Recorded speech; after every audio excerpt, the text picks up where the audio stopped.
Jom continue unbox Blockist Transformers Defender version 02 di Overthrown. So, kotak tinggal 7. Which one ya, Zin?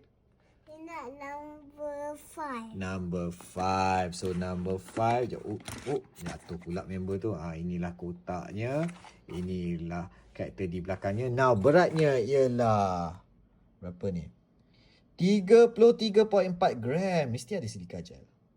Alright, dapat siapakah ini? Hook vehicle lah. Hari tu Bone Crusher vehicle. Now dapat Hook vehicle. And ada silika gel kat sini. So, berapakah berat silika gel ini?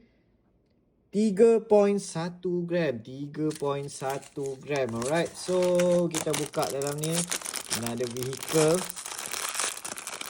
Oh, besarnya. Besar parts dia. Okay. Pasang dulu. Alright, dah siap dah. Inilah dia Hook vehicle mode. Nama pun Hook. Ada hook dekat sini. Ini tak silap aku macam... Okay, aku tak tahu nama-nama jentera ni kan. It's like a crane ni ada hook lah kat sini kan. Tapi nampak look at that play feature dia. Dia boleh extend dia punya hook ni. And boleh angkat ni. And boleh pusing. Seperti jentera yang sebenarnya. Boleh pusing. So, quite cool. Tayar dia dekat bawah ada. And... Boleh lah berpusing. Boleh lah, okey lah. Okay. Quite flat jugalah vehicle ni ya.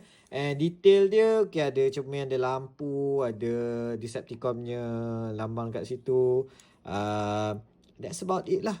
Comel juga lah. Kalau kita tengok daripada dia punya, nampak dia ada macam bolt, tak tahulah pack ataupun pack je lah kot kan. Bawah ni pun ada lagi lubang untuk nak cocok something, ni pun ada lagi. Ni pun ada lagi lubang cocok something, ni pun ada lubang cocok something. Ini mesti nak jadi Devastator ni. Dia suruh collect kan semuanya kan.